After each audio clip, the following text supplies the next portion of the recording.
Hi, 6th grade. I'm going to walk you through a program called Seesaw today, which we are going to use to monitor your library books and your independent reading. It's a fun program because it allows you to take pictures, shoot video, and record yourself talking about your books. So I'm going to quickly walk you through it today, but remember, you can pause the video as you go, so please pause and follow along with me. The website we're going to go to is called seesaw.me, but if you need to Google it, it'll be the first thing that comes up. I'm going to show you how to sign in because this is probably the most important part. Once we get logged on, you can start to play around with all the cool features. We're going to be students today, and you may want to access your camera. You can take a picture if you want to, but we'll worry about that later. Please click on your email/Google account button, and remember, students, you're signing in with your Google Jeffco account. I'm going to sign in with an old email of mine so that you can see exactly what a student-facing part of this website will look like. If you need to pause the video a moment, please go ahead and do so. When you're logged in, the very first thing you'll see is your journal page. Mr. Bruder will help you join the class, but after you're logged in, your home base will probably be your journal page. This will be something that your teachers and you can post to at your leisure, but you're not required to post anything on the journal right now. The place I want you to go is to your activities section. Over here is where we're going to be posting your book snaps. I'm looking for 3 book snaps per every book that you read to show me that you're thinking about what's going on at the beginning, the middle, and the end of the book. I've put all of the directions down here on what a book snap should look like, but pause the video for a moment so that you can read them very carefully. Now that you've read the directions, let's go through and try one ourselves. When you're ready to add your first book snap, you'll click the green button here, and you can decide what makes sense to you. Do you want to take a photo that will pop up on your screen?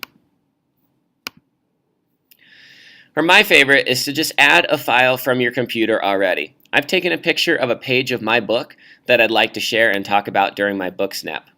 So I'm going to click on that, and I'm going to drag this picture from one of my favorite books onto the screen. You can rotate and edit it in just a second, but as long as it's there and looks right, click this green button in the top corner. Here's the fun part. All of these different features will allow you to twist and turn and record and draw on the pages that you've uploaded. Remember, guys, the key here is that you are analyzing and explaining what is going on in your book for the other people that might watch your book snap. I'm going to rotate my book snap so that it's facing right.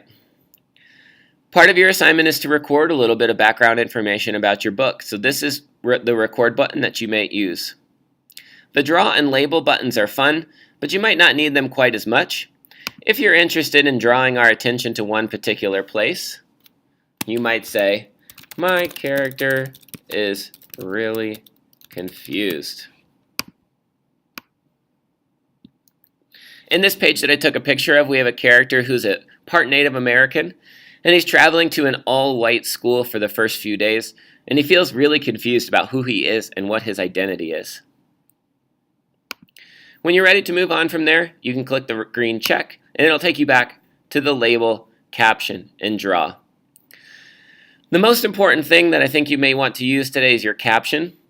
Make sure that you're giving us some information on what's going on in your story, and you can go as in-depth or as light as you want to, as long as some information is being captured.